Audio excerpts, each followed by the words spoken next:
All right, guys, I got a cool video for us today. This is gonna be kind of deep. It might be kind of on some level, some people might have, obviously maybe a little bit of resistance towards some of the ideas here, but I was watching a video by another YouTuber named Manifest with Genevieve, and she actually has some really good videos. This one was called How to Manifest Big Reality Shifts Even When the 3D is Rejecting You. And she touches on something that Fred Dodson also touches on in his book, which we've been covering lately a lot, called The Parallel Universes of Self. And that is the idea that no matter what is going on in your current circumstances, in your reality, by accepting, rather than having this idea that it's happening to you, right? That you are at the effect and that you are the victim of this external thing happening. On some level, you have preferred this current circumstance. And maybe not consciously, maybe you don't actually want it, right? But there's some part of you that either feels more comfortable with that prefers it on some level. Maybe there's some conflicting counter intention going on that is keeping you in this current circumstance. And how by adopting this view of things, that's how we actually take back our power. That's actually how we are now able to get back in the driver's seat and not be reacting to this external rejection or this external negative or this opposite that is showing up. And we've been talking about lately as well how the opposites are opportunities. Well, I'm going to go into a powerful exercise in Parallel Universes of Self. We're going to go through it. I will leave the exercise also in the description so you guys can go through it at your own pace. And it is relevant to this idea. So let's begin. So releasing beliefs. If you wish an undesired experience not to happen anymore, you have to find out what you want instead and apply pure to it. He's talking about the pure technique. If that is too simple or quick for you, you may want to walk a slower path by uncovering the beliefs creating the experience. First, choose a topic about which you would like to uncover your beliefs. Then, list your beliefs as answers to the following questions. 1. What would someone experiencing this have to believe? 2. What would someone doing this have to believe?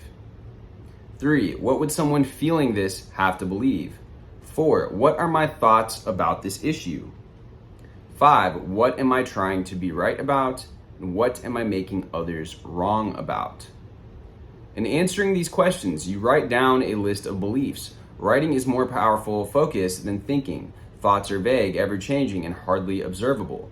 You have to get it all out on paper. Next, deepen your exploration of beliefs and start unraveling or neutralizing them by questioning your list of beliefs in the following way.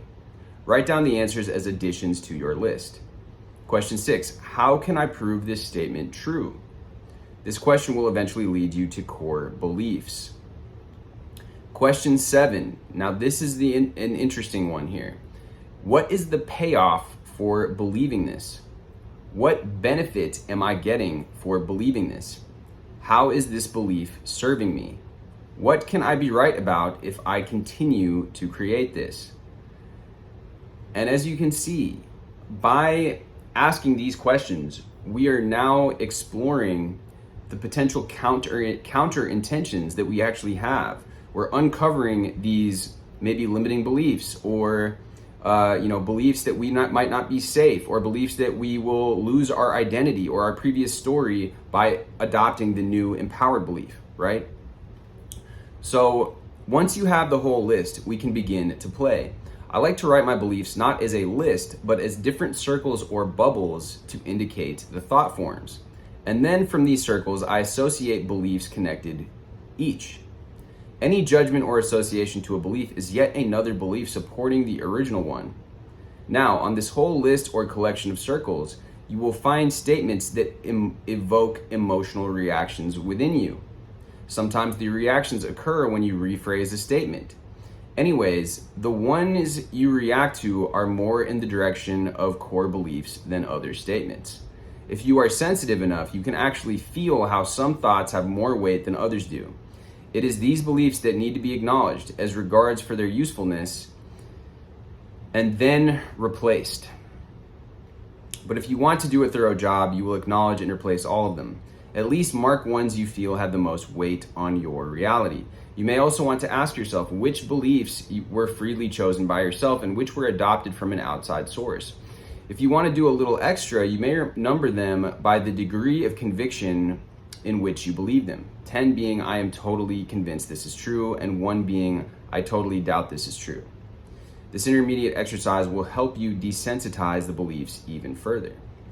Finally, after you've examined and acknowledged each belief, noticing the connections, contradictions, and relations of these thoughts, it's time to replace them. On a separate piece of paper, write out for the core beliefs, or in the long version of the exercise, for every belief, what you want to think or believe instead. Write down thoughts that should replace the old thoughts, and if you want these new beliefs to stick, write down positive thoughts that are realistic, authentic, and easy to believe.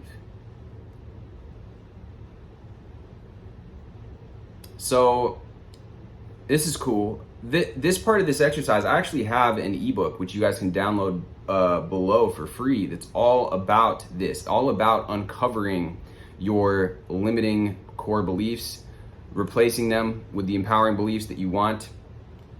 But we're going to continue on here because this exercise by him is a little bit different. The part where he's talking about, especially like I said in that number 7, what is the payoff? That is an interesting component. So let's continue on here. Having completed the former exercise, the next step is to take the most important new beliefs and create a thought out of them. A mental image, visualization, daydream, fantasy, visualized representation of that belief. Imagine what your life would be like and what you'd be doing if that belief were true. Do not have your visualizations be effortful. Allow pictures representing the beliefs to come up by themselves. Once you have imagined, enter the embodied viewpoint of the person experiencing that reality. The next step is to fill these new thoughts with emotion. Focus on a thought creates a new belief. Emotion activates it. An action grounds the new belief. Do whatever you must to feel joy, enthusiasm, gratitude, or excitement while visualizing the new belief. Do not force or create emotion. Allow the emotion to well up because of the imaginings you are experiencing. The final step of creating a new belief has 2 variations. One for the advanced practitioner, one for the beginner. If you have a deep body sense of your new belief, rest in it and then let go of it and the whole exercise. You are done. Doing anything further to create the belief presupposes that the belief is not already created. If you truly believe, then you will end the exercise here, go about your normal daily business, and not concern yourself with the new belief anymore. You would not reaffirm or repeat it, nor look for evidence for it. You'd give your attention to other issues. You'd take it for granted that your belief sticks. If you're a beginner in conscious creation, or you have a strong belief in physical reality, or believe imagination is not real, one of the most limiting beliefs, you have to go ground your new belief in physical reality. Midwife the ethereal energy into form. In this case, we'd be using the belief in physical reality not as a limitation, but as a resource. You do this by taking physical action that represents, symbolizes, or demonstrates the new belief. To do this thoroughly, get out a sheet of paper and answer the following questions. 1. What would someone be doing who really believes that it's already true? 2. What would somebody be doing who is certain that this desire is reality? 3. What would someone do who is already living this reality? 4. What actions did you see yourself do in imagination, and how could you copy these actions into physical reality? 5. What desires will you have when that one is fulfilled? So, he's going about talking about the acting as if something's already true, going to the places you would, getting the things you would, being that new belief into reality. And we talked about that in a recent video about cementing your robotic affirmations in. But these questions really get you to be honest take an honest look at what you're creating here. There's another question he has: how does this serve me exactly as it is? Well, that is, again, going to get you to realize what it is that is getting you to cling to these beliefs, which are creating the current story. What bad thing happens if the good thing happens? And again, looking at the hidden payoffs that you're getting from keeping these old limiting patterns of beliefs. Note a desire that you've had that hasn't fulfilled. Ask yourself, what bad thing happens if this manifests? Remain in this question until your heart answers. This tool is used when you remain convinced that you haven't manifested what you want. The question is not really answered by the mind or world self because it can't imagine there is any benefit in not manifesting a certain desire. The question addresses the heart, which is why you become silent and open before posing the question. Stay receptive after you ask it. The phrasing presupposes that non-fulfillment has some payoff, protects you from something, secures your survival, or supports another creation. Don't change the wording to what bad thing could happen or what bad thing would happen. Keep it straightforward. This question alone can get you into vibratory synchrony with what you want. It requires vulnerability and honesty and is therefore not used very often and preferably not used on others. Also, don't use the tool if there's no real problem, since using it or any of these other belief tools presupposes that you are not resting in your chosen identity. Reversing this question can also be a good tool in some cases. What good thing happens if undesired reality keeps happening? This question reveals that apparently undesired realities do have a secret benefit, a secret payoff. If they didn't, the person would not be experiencing them. So,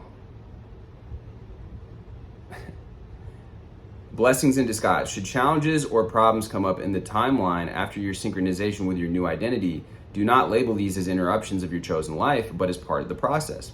Label them as beneficial tools, servants, and things with hidden uses and resources.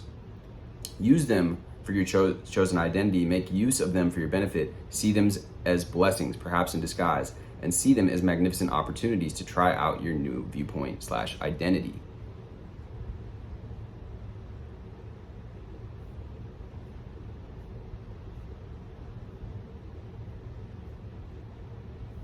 Rightness. Needing to be right is a form of intense conviction, often concerning an unwanted reality. The question is, would you rather be right or fulfilled? Write down a desire you have. Write down your strongest doubt or counter belief. Then write down why that is so, why you can prove that is so. This is called miscreating. Now write down the opposite of your desire, how you're going to fail. List the strongest doubt you have. Write down why you were right or why you can prove that this doubt or objection is true. This is called creating.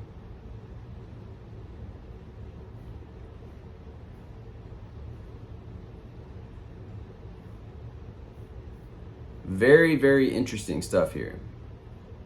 You notice that we often have these subconscious, whether it's money or whether it's a relationship thing, there's that common thing, oh, all men are this way, or all women are this way, or money doesn't grow on trees, right? Or these are limiting things, limiting stories that even if we are affirming the opposite, if that is the ultimate baseline resting kind of dwelling place that our awareness goes back to, is the awareness of that story, then it's going to be tough to bring that into reality, because you have this counter belief, this counter intention, which is running underneath the surface. Or if it's, oh, I always have troubles in relationships, or I always have trouble making friends, or it's always hard for me to get along with new people, or I'm socially awkward, all of those things, they're going to be, what is the payoff to that? What is the benefit to that? Looking at these things from another perspective like that, detaching from the story, taking yourself out of it and looking at it from this perspective of how is it that I am choosing this? How is it that this is serving me exactly as it is? What about this is allowing me to rest in this survival comfort part of myself, which in some sense prefers this because it's what we're used to, it's what we know, right? And doing these exercises can be really illuminating on breaking these down, breaking these beliefs apart, and because once you have them written down, especially, you can see them out on paper and you can really kind of begin to dismantle them. That's what my ebook does. My free ebook, you can download it down below for free, or you can enter in an amount that you feel is that you'd like to pay for it based on the value I provide in these videos. And however you feel that is, it's up to you. And I'm going to real quickly go over these. Actually, you know what? Those are not as relevant. So, yeah, I will include some of these questions down below so that you guys can do this exercise. I'm going to do this exercise also. I think it's going to be really interesting. And like I said, this video that I saw by Manifest with Genevieve, she talks about this same idea. And it's really a big, you know, no matter how many of these kinds of techniques or exercises that you do, if you are still looking at the outer reality as this thing that is happening to you, and that you don't have the involvement in the current circumstance that you've already created because you're saying you have that resistance that says, oh, I would never create this, then you're completely getting rid of any accountability, completely taking away any responsibility, which automatically puts you into that kind of victim frame. And so taking your power back, taking that radical responsibility, in a sense, how is this serving me? How is this an opportunity for growth? How is it that on some level I have chosen this for myself? Like, going through this exercise is going to be really, really valuable. And I especially like those questions.